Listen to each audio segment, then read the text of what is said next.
दोस्तों, जीके जी डिस्कशन में आप लोगों का स्वागत है आज फिर से। ठीक है, तो आज जो है वो सेट प्रैक्टिस का 32वां क्लास है। ये साइंस सेट प्रैक्टिस का आज 32वां क्लास है। तो आप लोग जो है वो अच्छे तरीके से पढ़िए क्योंकि टाइम बहुत कम है। ठीक है, चलिए क्वेश्चन की ओर चलते हैं।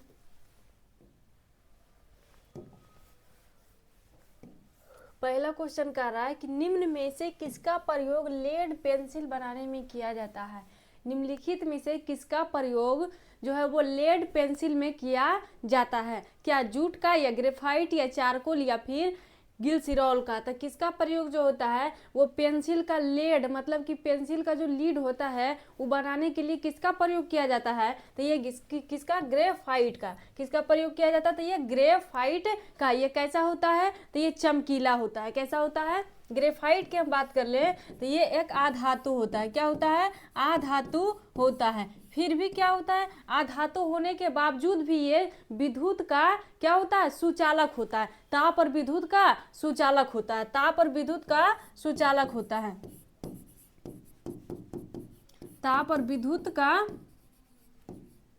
सुचालक होता है।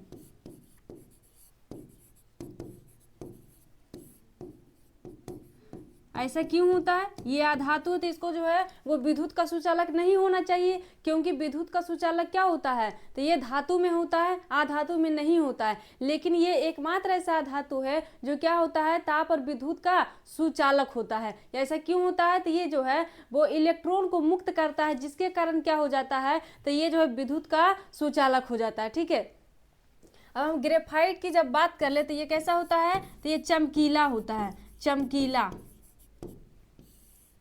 और ये सबसे ज़्यादा कहाँ देखने को मिलता है ग्रेफाइट सबसे ज़्यादा चाइना और ब्राज़ील में देखने को मिलता है। कहाँ तो चाइना और ब्राज़ील में। चीन और ब्राज़ील में इसका प्रयोग जो है वो बहुत जगह किया जाता है स्नेहक के रूप में। स्नेहक मतलब क्या हुआ तो चिकनाहट। जैसे कि कोई मशीन है तो मशीन को जो है मशीन अगर बिना चिकनाहट के चलेगा तो वो जो है आवाज़ करेगा, उसमें घर्षण ज़्यादा होगी। तो इसी घर्षण को रोकने के लिए घर्षण ज़्यादा होगी तो मशीन जल्दी खराब हो जाएगा। तो इसको रोकने के लिए क्या किया जाता है तो बड़े बड़े मशीन में जो है वो चिकनाहट के लिए जो होता है मोबिल वगैरह आप जानते होंगे तो बस उसी प्रकार से इसका भी यूज किया जाता है। तो इसका प्रयोग जो होता है वो मशीन में स्नेहक के रूप में किया जाता है। और देखें तो इसका जो होता है वो लेड के पेंसिल का लेड बनाने में तो किया ही जाता है। और इसका जो प्रयोग जो होता है वो घड़ी के कमानी बनाने में किया जाता है। और इसकी बात कर ले तो ये कहाँ तो ये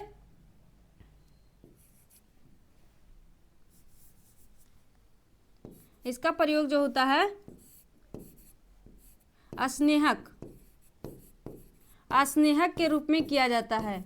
स्नेहक के रूप में किया जाता है। स्नेहक मतलब क्या तो ये चिकनाहट पैदा करती स्नेहक के रूप में किया जाता है जिससे क्या होता है मशीन जो होता है वो जल्दी खराब नहीं होता है। ठीक है, पाउडर वगैरह में भी इसका यूज किया जाता है। देखते हैं कि पाउडर कितना चिकन रहता है तो क्यों तो यही सब जो है वो चिकनाहट जो है पदार्थ को मिला करके बनाया जाता है। ठीक है, और ये ग्रेफाइट की जब हम बात कर लें तो ये किसका अप्रूफ होता है तो ये कार्बन का अप्रूफ होता है। कार्बन का अप्रूफ होता है। कार्बन का अप्रूफ होता है। और अगर आप लोग को पीडीएफ चाहिए तो आप लोग जो है वो टेलीग्राम चैनल से जरूर जुड़ेंगे। ठीक है, तो कार्बन का अप्रूफ कौन होता है ग्रेफाइट कार्बन का अप्रूफ होता है। अगला है कि थर्मस फ्लास्क की खोज किसने किया था। थर्मस फ्लास्क की खोज किसने की थी।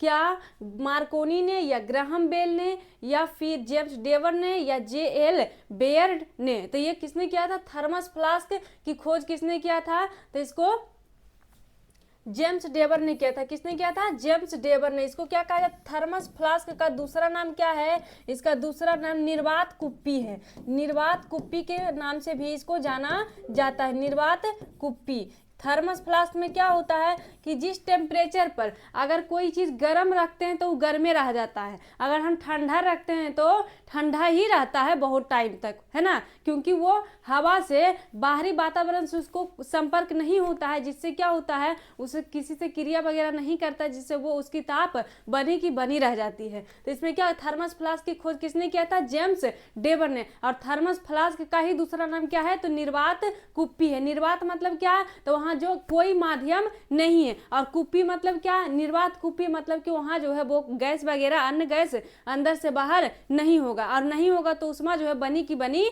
रह जाएगी। ठीक है, कब किया था, तो ये 1892 ईस्वी में किया था जेम्स डेबर ने। तो इसका किया था खोज, लेकिन कब किया था, तो 1892 ईस्वी में किया था। J.L. बेयर्ड ने क्या किए थे, ये जो है वो रंगीन टेलीविजन पहले जो देखते होंगे टेलीविजन वो सादा आता था, लेकिन अभी जो है रंगीन टेलीविजन, तो रंगीन टेलीविजन की खोज किसने किया था, रंगीन टेलीविजन की खोज किसने की थी, तो ये J.L. बेयर्ड ने किए थे। ग्राहम बेल ने किया था, तो ये ग्राहम बेल ने टेलीफोन का आविष्कार किए थे।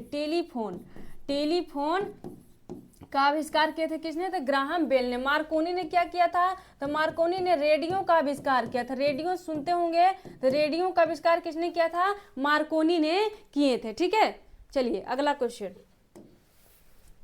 अगला कह रहा है कि दूध की शुद्धता को मापने के लिए इनमें से किसका प्रयोग किया जाता है। दूध की शुद्धता को मापने के लिए कि दूध में पानी है कि नहीं, कितना घनत्व है, सब मापने के लिए किसका प्रयोग किया जाता है, क्या टेकोमीटर या पेरीमीटर या टेक्नोमीटर या लैक्टोमीटर।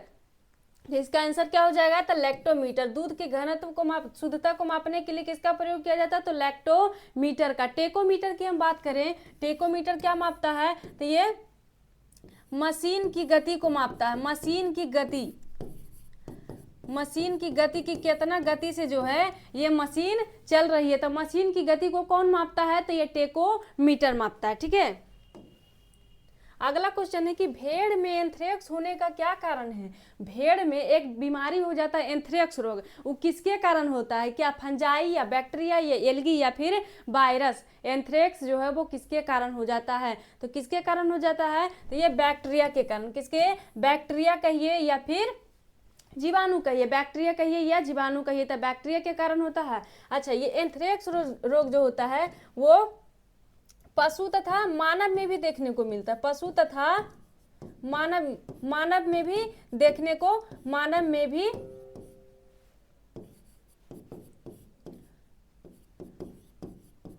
मानव भी कभी कभार जो है इसका शिकार हो जाता है एंथ्रेक्स रोग का। एंथ्रेक्स जो होता है वो किस बैक्टीरिया के कारण होता है, तो ये एंथ्रेक्स बैसिलस बैक्टीरिया के कारण होता है, बैक्टीरिया के कारण होता है।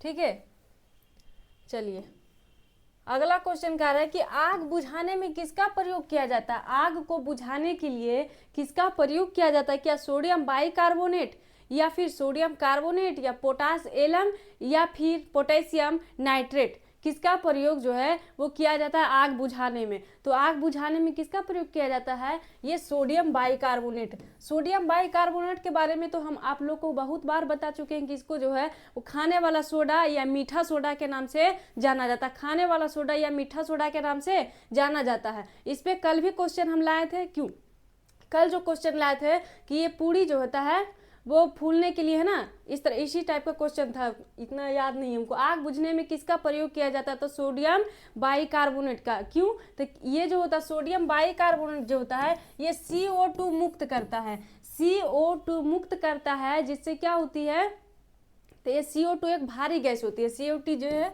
ये भारी गैस होता है। कैसा, तो ये भारी गैस होता है। तो ये आग जल रही है तो किसके कारण, तो ये वायुमंडल में बहुत सारे गैसेस, तो ऑक्सीजन के कारण, ऑक्सीजन जो होता है वो आग को जलाने में सहायता करती है। तो ये ऑक्सीजन ये क्या करता है, भारी गैस होने के कारण आग और वायुमंडल, आग और उस गैस के बीच में एक लेयर बन जाती है। मतलब इन दोनों के बीच में जाके ये भारी होने के कारण दोनों के बीच में एक लेयर बना लेता है, जिससे क्या होता है कि आग का संपर्क जो होता है उस ऑक्सीजन से छूट जाता है, जिससे क्या होती है, तो आग बुझ जाती है। आग जो है वो क्या होता है, तो आग बुझ जाती है। ठीक है, इसीलिए क्या किया जाता है, तो ये सोडियम बाइकार्बोनेट का प्रयोग किया जाता है। क्यों? क्योंकि ये CO2 इससे मुक्त होता है, और ये CO2 एक भारी गैस होता है। CO2 क्या होता है? एक भारी गैस होता है। अगला क्वेश्चन है कि भूरा कोयला के रूप में किसे जाना जाता है? भूरा कोयला के रूप में किसे जाना जाता है? क्या लिग्नाइट को, बिटुमिनस या पीट कोयला को? तो भूरा कोयला के नाम से किसको जाना जाता है? तो ये लिग्नाइट को जाना जाता है। किसको? लिग्नाइट को। सबसे अच्छा कोटि का कोयला कौन होता है? सबसे अच्छा कोटि का कोयला एंथ्रासाइट होता है। सबसे अच्छा कोटि का कोयला कौन होता है? एंथ्रासाइट होता। कौन? एंथ्रासाइट होता है। एंथ्रासाइट होता है। पीट कोयला सबसे खराब होता है, इससे धुआं ज्यादा देता है। सबसे खराब कौन होता है? तो पीट कोयला होता है। और हमारे भारत में कौन वाला देखा जाता है? तो ये बिटुमिनस। भारत के उत्तर पूर्व में ये बिटुमिनस पाया जाता है। उत्तर पूर्व में, यहाँ पर भारत लिख लीजिए ब्रैकेट में, ठीक है। भारत के उत्तर पूर्व में जो है वो कौन सा पाया जाता है? तो ये बिटुमिनस कोयला पाया जाता है। अगला है कि प्राचीन भूगर्भिक चट्टान का माप किसके द्वारा किया जाता है? प्राचीन भूगर्भिक चट्टान का जो है वो माप किसके द्वारा किया जाता है? क्या कार्बन डेटिंग विधि, या रेडियो आयरन डेटिंग विधि, या फिर यूरेनियम डेटिंग विधि, या फिर पोटेशियम आर्गन डेटिंग विधि? तो किसके द्वारा किया जाता है? तो ये पोटेशियम आर्गन डेटिंग विधि के द्वारा, पोटेशियम आर्गन डेटिंग विधि के द्वारा क्या किया जाता है? तो प्राचीन भूगर्भिक चट्टान की माप की जाती है। कार्बन डेटिंग से किसका प्रयुक्त है? ये कार्बनिक पदार्थ के बारे में जाना जाता है। कार्बनिक पदार्थ की आयु का पता। कार्बनिक पदार्थ मतलब क्या? कि जो कभी भविष्य में, ये प्राचीन में जो है वो जीवित रहा होगा, लेकिन मर जाने के बाद उसकी काल का मतलब किस टाइम में जिंदा था, ये सब का पता लगाने के लिए कार्बनिक पदार्थ उसको कहेंगे, क्योंकि वो सड़ गल करके क्या बनाता? तो कार्बन बनाता। तो ये कार्बन डेटिंग विधि से इसका प्रयोग किया जाता है ना। यूरेनियम डेटिंग से क्या किया जाता है? तो इसका पृथ्वी का आयु का निर्धारण।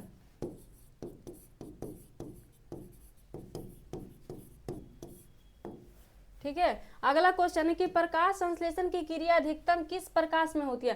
प्रकाश संश्लेषण की क्रिया किस रंग में सबसे ज्यादा होती है? क्या लाल में, या पीला, या बैगनी, या फिर हरा में? तो किसमें होती है प्रकाश संश्लेषण की क्रिया? क्या होती है? तो कोई सजीव कोशिकाओं के द्वारा प्रकाश ऊर्जा को रासायनिक ऊर्जा में बदलना। तो ये जो होता है वो लाल प्रकाश में सबसे ज्यादा होता है। किसमें? तो लाल प्रकाश में सबसे ज्यादा होता है। और दूसरा नंबर पर पूछे अगर कि लाल के बाद जो होता है वो किसमें सबसे ज्यादा होता है, तो ये दूसरा नंबर पर कौन आता है? तो बैगनी। दूसरा नंबर पर कौन आता है? तो ये बैगनी आता है, ठीक है। और हरा प्रकाश में बात कर ले तो इसमें संश्लेषण रुक जाता है। क्या होता है? मतलब नहीं के बराबर होता है। संश्लेषण रुक जाता है। मतलब अगर आप क्वेश्चन में पूछ दे कि प्रकाश संश्लेषण की क्रिया जो होता है किसमें नहीं होती है, तो ये हरा प्रकाश में, इसमें संश्लेषण रुक जाता है, ठीक है। चलिए अगला क्वेश्चन है कि काला जार किसके कारण होता है? काला जार जो है वो किसके कारण होता है? क्या प्लाज्मोडियम, लिस्मेनिया, या ट्राइकोपाइथन, या फिर टीनिया कैपिटस के कारण? तब काला जार जो होता है वो किसके कारण होता है? लिस्मेनिया नामक परजीवी के कारण होता है। लिस्मेनिया नामक परजीवी के कारण होता है। ये प्लाज्मोडियम से क्या होता है? तो प्लाज्मोडियम जो होता है ये मलेरिया का वाहक करता है। मलेरिया इससे होता है। प्लाज्मोडियम से क्या होता है? मलेरिया होता है। और ये काला जार जो होता है वो किसके कारण होता है? तो लिस्मेनिया नामक परजीवी के कारण होता है। लिस्मेनिया नामक परजीवी के कारण क्या होता है? तो काला जार होता है। काला जार में क्या होता है? तो ये बुखार वगैरह आएगा और वजन जो है वो घटने लगेगा, ठीक है। काला जार को जो है ये लिस्मेनिया के कारण तो होता है, लेकिन इसको वहन कौन करती है? इस परजीवी को जो है वो मानव तक कौन पहुंचाता है? तो इसको जो होता है बालू मक्खी वहन करती है। कौन? तो बालू मक्खी वहन करती है। मतलब कि इस लिस्मेनिया नामक परजीवी को मानव तक कौन पहुंचाता है? तो बालू मक्खी के द्वारा पहुंचती है। वहन करती है। इसका जो है बालू मक्खी का क्या है, लिस्मेनिया का जो है वो मानव मानव या फिर बालू मक्खी के ऊपर ही इसका जीवन बीत जाता है। ठीक है, अगला कह रहा है कि रक्त का थक्का जमाने में किसका प्रयोग किया जाता है। रक्त का थक्का जमाने में इनमें से किसका प्रयोग किया जाता है, क्या श्वेत रक्त का, प्लाज्मा का, या प्लेटलेट्स का, या फिर लाल रक्त का। तो ये जमाने के लिए, रक्त को जमाने के लिए किसका प्रयोग किया जाता है, तो प्लेटलेट्स का। किसका, प्लेटलेट्स का। एक प्रकार का ये प्लेटलेट्स क्या करता है, तो जहाँ कटा छटा रहता है वहां पे क्या करता है, जाली टाइप का बना देता है, जिससे क्या होता है, रक्त जम जाता है। उसके बाद जो होता है उसके ऊपर ब्लैक टाइप का जम जाता है। उसके बाद जो होता है वो वहाँ की कोशिका भर जाने के बाद जो है वो हट जाती है अपने आप वहाँ से। ठीक है, ये श्वेत रक्त क्या करता है, तो ये रोगों से रक्षा करता है। क्या करता है, संक्रमण से बचाता है, रोगों से रक्षा करता है। कौन करता है, तो श्वेत रक्त। लाल रक्त का कार्य क्या होता है, तो ये CO2 और CO2, O2 तथा CO2 का परिवहन करता है। CO2 का परिवहन करता है। ये ब्लड जो होता है, इसी के कारण क्या होता है, हम लोग की बॉडी टेम्परेचर बनी रहती है। बॉडी टेम्परेचर इसी के कारण बनी रहती है। अगर कोई मरा हुआ आदमी का देखिएगा तो वो एकदम ठंडा सा पड़ जाता है उसका बॉडी। क्यों, क्योंकि उसमें जो होता है वो ब्लड नहीं संचारित होती है, ब्लड जो होता है नहीं दौड़ता है इधर से उधर, तो ये क्या होता है, उसकी बॉडी ठंडी पड़ जाती है। ठीक है, इसी कारण। अगला कह रहा है कि आयोडीन किस रूप में पाया जाता है। आयोडीन जो है वो किस रूप में पाया जाता है, क्या द्रव या गैस, या द्रव या ठोस, या फिर गैस। आयोडीन जो होता है वो किस रूप में पाई जाती है, तो ये ठोस में। कैसी, तो ये ठोस में। आयोडीन की बात कर ले तो इसको हम आई से दिखाते हैं। आयोडीन का संकेत क्या है, आई है। और इसका परमाणु संख्या कितना होता है, परमाणु संख्या कितना होता है, तो ये 53 होता है, 53 होता है। आयोडीन की बात कर ले तो ये जल में पूरी तरीके से घुलनशील होता है। कैसा होता है, तो जल में पूरी तरीके से घुलनशील होता है। और ये मिट्टी के सबसे ऊपरी परत पर क्या होता है, आयोडीन पाया जाता है। अगर जहाँ की आयोडीन में कमी, जहाँ की मिट्टी में आयोडीन की कमी हो गई है तो वहाँ में क्या होगा, वहाँ अगर जो भी फसल उगाया जाएगा उसमें क्या होगा, आयोडीन की कमी हो जाएगी, जिससे जो है मानव को हानि पहुंच सकती है। ठीक है, कि कह रहा कि पेप्सिन एंजाइम किसमें पाया जाता है, क्या अग्नाशय आंत या आमाशयी रस या लार में। तो पेप्सिन एंजाइम किसमें पाया जाता है, तो ये आमाशयी रस में। पेप्सिन एंजाइम आमाशयी रस में पाया जाता है। हम लोग जो भोजन करते हैं तो भोजन के दौरान क्या होता है, बहुत सारे एंजाइम जो होता है वो भोजन को पचाने का कार्य करते हैं। लेकिन कभी कभार जो होता है वो हार्ड भोजन कर लेता है, जिससे क्या होता है, हार्ड भोजन को ये सब पचाने में सक्षम नहीं होते हैं। इसके कारण ये आमाशयी रस क्या करता है, पेप्सिन एंजाइम को निकालता है ना। तो ये इससे क्या होता है, वो हार्ड भोजन को आसानी से पचा ले जाता है। ये क्या करता है, तो ये प्रोटीन को पेप्टाइड्स में बदलता है, पेप्टाइड्स में बदलता है, ठीक है।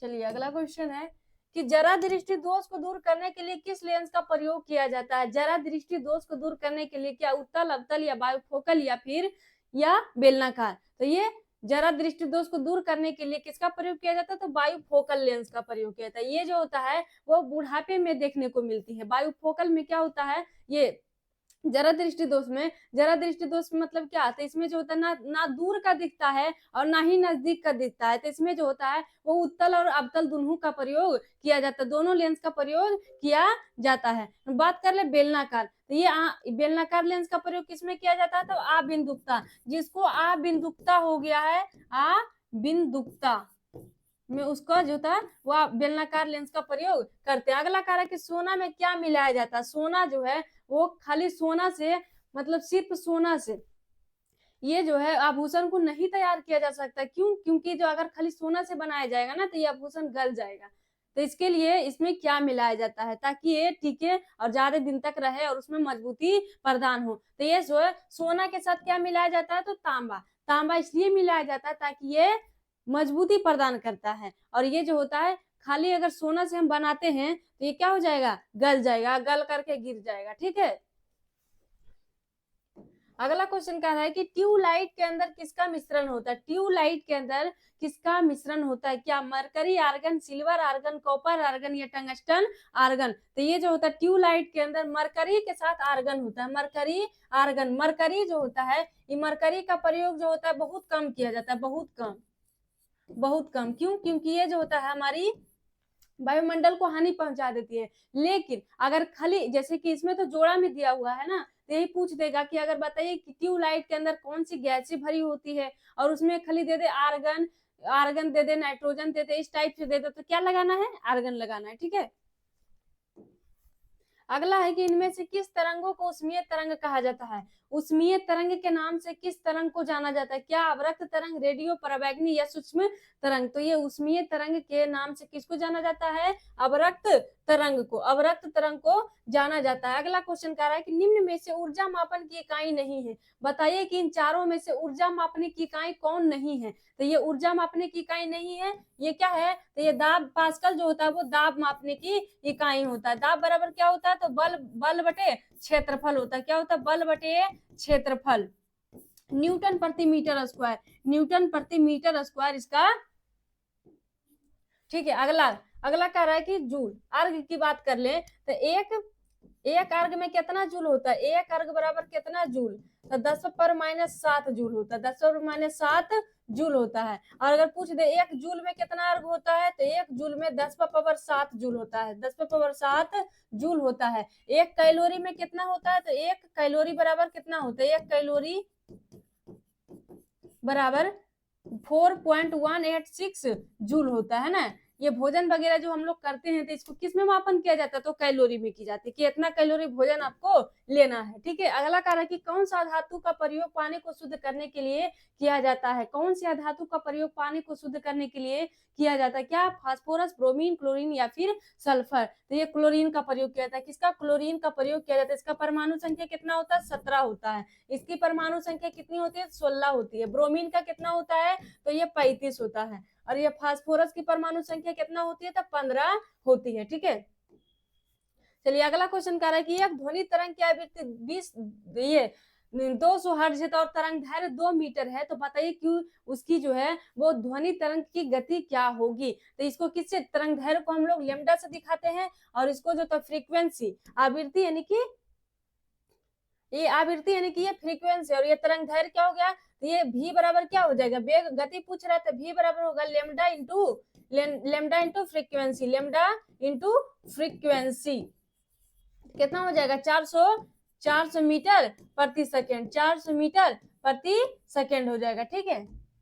अगला क्वेश्चन कह रहा है कि इलेक्ट्रॉनिक विन्यास 287 वाला धातु बताइए कौन सा है? तो जिनको इलेक्ट्रॉनिक विन्यास निकालने के लिए आता होगा उनको आसानी से ये सब क्वेश्चन आसान लगता होगा। ठीक है। तो क्या ऑक्सीजन या क्लोरीन या नाइट्रोजन या फिर कार्बन? तो इसके लिए सबसे पहले परमाणु संख्या याद रखना रहता है, तभी इलेक्ट्रॉनिक विन्यास आप निकाल सकते हैं। तो क्या पूछ रहा है कि 2 8 17, क्लोरीन का हम क्या बताए थे? क्लोरीन का परमाणु संख्या 17 बताए थे। तो ये 2 8 17 वाला धातु कौन है? तो ये क्लोरीन है, क्लोरीन है 2 8 17 वाला अधातु। ये क्लोरीन की खोज किसने किया था? क्लोरीन की खोज सीले ने किया था। किसने किए थे? सीले ने। ऑक्सीजन की खोज किसने किए थे? ऑक्सीजन की खोज प्रिस्टले ने किए थे, Joseph Presley, Joseph Presley.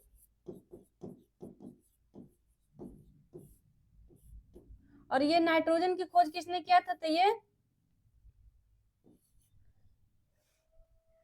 Nitrogen की खोज जो है वो डेनियल रदरफोर्ड किए थे, डेनियल रदरफोर्ड किए थे। ठीक है। लिए अगला क्वेश्चन है कि कौन सा नियम कहता है कि जब तक कोई बाहरी बल वस्तु के प्रणाली पर कार्य नहीं करता तब तक प्रणाली का कुल रेखीय संवेग अपरिवर्तित रहता है? क्या न्यूटन का शून्य नियम, या रेखीय संवेग संरक्षण, या फिर न्यूटन दूसरा, या फिर न्यूटन का तीसरा नियम? तो ऐसा कौन कहता है? रेखीय संवेग संरक्षण के कारण ऐसा होता है। रेखीय संवेग संरक्षण कहिए या फिर न्यूटन का पहला नियम कहिए। ठीक है। अगला है कि फ्राई पैन में किस प्रकार के कोटिंग का प्रयोग किया जाता है? फ्राइंग पैन में आजकल आप लोग जो देख रहे होंगे ये तावा वगैरह जो होता है वो किसका? तो टेफ्लॉन का बन के आ रहा है ना। टेफ्लॉन का जो है लोग यूज कर रहे हैं, महंगा थोड़ा आता है, लेकिन इसमें क्या होता है, खाना वगैरह जलता नहीं है जल्दी, और तेल भी कम लगता है बनाने में, इसलिए बड़े बड़े घरों में देखते हैं कि ये सब बर्तन का यूज किया जाता है। क्यों किया जाता है? क्योंकि इसमें टेफ्लॉन में एक गुण होता है, किसका? तो ये उसको जो होता है वो जलने नहीं देगा, उसका जो लेप क्यों चढ़ाया जाता है, तो वो किसी भी पदार्थ को जलने नहीं देता है और उसमें चिकनाई बना के रखता है। ठीक है, तो ये टेफ्लॉन का प्रयोग किया जाता है। कोटिंग मतलब कि परत, कोटिंग मतलब परत चढ़ाई जाती है उसकी। अगला क्वेश्चन है कि जल के एक अणु में ऑक्सीजन और हाइड्रोजन के कितने परमाणु होते हैं? तो जल का सूत्र क्या होता है? H2O होता है। तो यही पूछ रहा है कि जल के एक अणु में ऑक्सीजन और हाइड्रोजन के कितने परमाणु होते हैं। तो हाइड्रोजन का कितना हो गया? 2 हो गया, और ऑक्सीजन का 1 हो गया। तो पहले क्या पूछ रहा है? पहले ऑक्सीजन पूछ रहा है, तो ऑक्सीजन 1 और 2 हो जाएगा, है ना, 1 और 2 हो जाएगा। अगला है कि पिक्नोमीटर उपकरण का प्रयोग किसको मापने के लिए किया जाता है? पिक्नोमीटर उपकरण का प्रयोग किसे मापने के लिए किया जाता है? तो ये पिक्नोमीटर क्या मापता है? घनत्व को मापता है। घनत्व का मापन पिक्नोमीटर के द्वारा किया जाता है। ठीक है, तो आज का 25 क्वेश्चन समाप्त हो गया है। तो आप लोग को अगर मेरा सेशन अच्छा लगता है तो शेयर कीजिए, लाइक कीजिए और सब्सक्राइब कीजिए। ठीक है, तो आज यहीं तक। जय हिंद।